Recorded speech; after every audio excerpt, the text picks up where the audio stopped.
જેતપુરમાં આવેલ મોટા ચોક વિસ્તારની મહાદેવ શેરીમાં આવેલું આ એક જર્જરિત મકાન ખરેખર આસપાસના રહીશો માટે એક જીવનું જોખમ બની ગયું છે।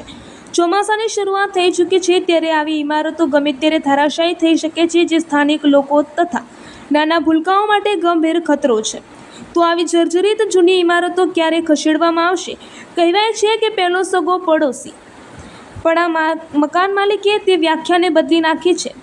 આ મકાનને કોઈ ચિંતા નથી, જર્જરિત હોવા છતાં નગરપાલિકા દ્વારા નોટિસ આપવામાં આવી તે માત્ર કાગળની પ્રક્રિયા છે, પણ અસલી સવાલ એ છે કે ડિમોલેશન ક્યારે થશે તે ત્યાંના વસવાટ કરતા રહીશો સવાલ કરી રહ્યા છે। થોડાક મહિના પહેલાં પણ નોટિસ મારવામાં આવી હતી, પણ ડિમોલેશન ક્યારે થશે તે સવાલ પૂછી રહ્યા છે ત્યાંના વસવાટ કરતા લોકો। રિપોર્ટર યુનુસ ગોરી, જેતપુર। બેન, તમારું નામ શું? અલકાબેન નંદકિશોર જોશી। આ કયો એરિયો છે? મોટા ચોક મહાદેવ શેરી દેવળિયાનો ડેલો। બેન, એ શું સમસ્યા બની છે તમને? આ મકાન છે ને એ પડે એવું છે અને અમે હાલે ચાલ કરીએ તો પડી જાય એવું છે, એટલે અમને તકલીફ પડે છે। અને કેટલા વર્ષથી આ સમસ્યા છે તમારે આ મકાનની?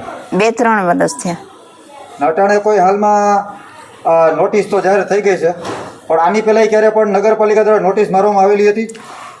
નોટિસ નહોતી મારી, પણ અમે કીધું હતું રૂબરૂ। અને આ મકાનની કેવી કેવી હાલાકી તમારે ભોગવવી પડે? બહુ તકલીફ પડે છે। અહીં નાનો રોડ છે એટલે અમારે છોકરાઓ રમતા હોય કે અમારે નીકળવું હોય તોય તકલીફ પડે છે। જાનહાનિની નુકસાની રે ખરી? હા। બેન, તમારું નામ? દક્ષા અમિતભાઈ પડિયા, દક્ષાબેન, આ કયો વિસ્તાર છે આપણો? મોટા ચોક મહાદેવ શેરી દેવળિયાવાળા ડેલો। એમાં અહીંયા શું સમસ્યા બને છે? હા, મકાન જર્જરિત છે। અહીંયા આખો દિવસ અમારા બાળકો 4 રમતા હોય, 4 અમારા બાળકો છે, 2 આજના બાળકો છે। આખો દિવસ અહીં રમતા હોય અને આ પડે એવી સ્થિતિ છે રવેશની।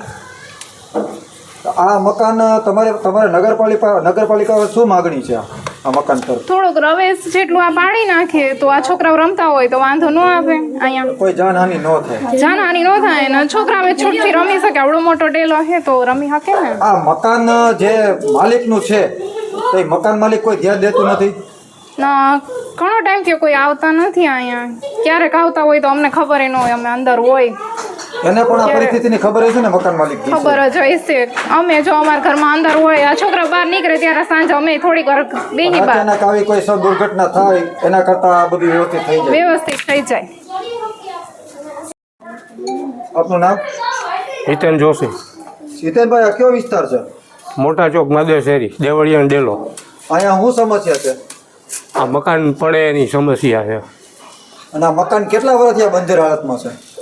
એમ તો ઘણા વર્ષ, 10-12 વર્ષથી આ બંધ હાલતમાં છે। અને હાલમાં અત્યારે નગરપાલિકા અહીંયા શું પ્રોસેસ કરેલી છે? આની પહેલાં 6-7 મહિના પહેલાં આવ્યા હતા તો એમ કહીને ગયા હતા કે ભાઈ પાડશું, પણ હજુ કોઈ એનું કાંઈ નિકાલ કરવા આવ્યા નથી। આ મકાન માની લો કે જર્જરિત છે અને અહીંયા કોઈ બનાવ બને તો કેવી સમસ્યા થઈ શકે? અહીંયા હાલવા ચાલવાની છોકરાઓ રમતા હોય તો આમાં જાનહાનિ થઈ શકે એવી છે।